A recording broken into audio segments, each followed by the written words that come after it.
இரு காலின் இடையிலே உரசும் பூனையாய் வாழ்க்கை போதும் அழகா எதிர்காணும் யாவுமே தீண்ட தூண்டும் அழகா நானே நானாயிருப்பேன் நான்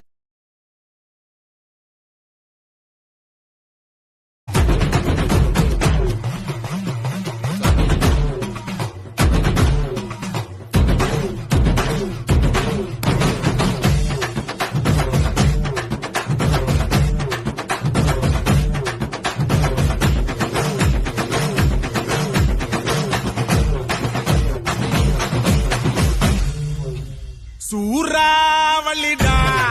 நாங்க தொட்டாலே சீரும் புலிடா ஏறி அடிடா ஊரு ஒன்னாக வெட்டி வெடிடா புழுதி உடம்போட ஆடுமடா காலு எழுதி மாலாது எங்க வரலாறு பால் எடுத்து வகுடெடுத்து சீவும் சீமடா எங்க தெற்கு தசக்காரனுக்கு பள்ளும் வாழுடா நிமிர்ந்து நின்னா கருது நேர்மை என்ன மருது